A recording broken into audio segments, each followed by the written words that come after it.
Transport Cabinet Secretary James Macharia has announced that the government will seek help from South African divers to join the search for a mother and her 4-year-old daughter, the occupants of a station wagon that sank into the ocean after it slid off a ferry last Sunday. This comes a day after a 51-year-old Swedish diver failed to recover the bodies following unfavorable conditions.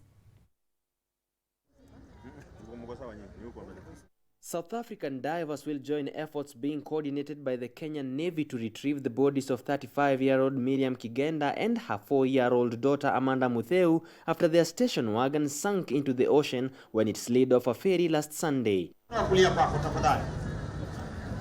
51-year-old Swedish diver Volker Bassen, who took part in the recovery efforts of the two bodies, failed to locate the victims after several hours of searching yesterday. Bassen, who promised to retrieve them in 2 hours, admitted that recovery operations was complicated by poor visibility, strong currents and murky water.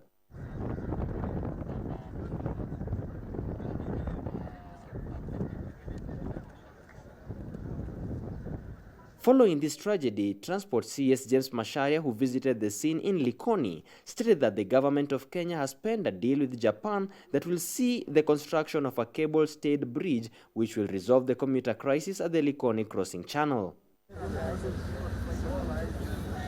The Kenya government signed with the Japanese government how we shall do this cable-stayed bridge, which is one of the issues which was agreed between Prime Minister Abe of Japan and our president when we went for TICAD a few weeks ago.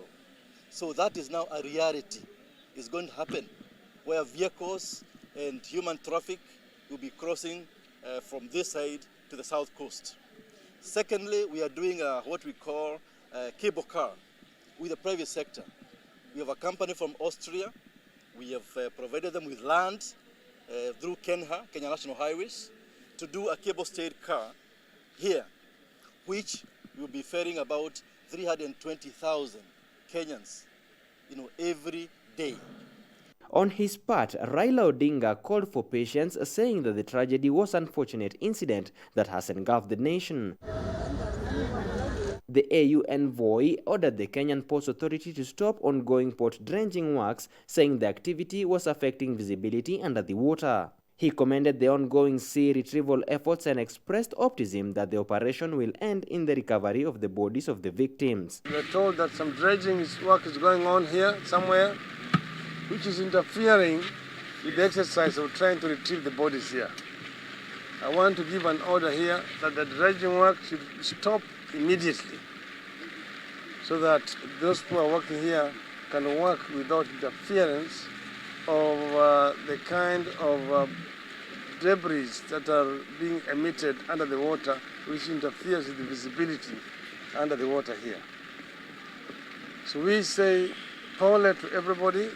The entire Kenyan nation is in mourning for the loss of such precious lives that this accident has occasioned. The sunken station wagon at the tail end of the ferry slid off the iron floor of the vessel and dipped into the waters. The recovery operations of the body of Miriam Kigenda and her daughter Amanda Mutheu will still go on. Samson Jura, KUTV.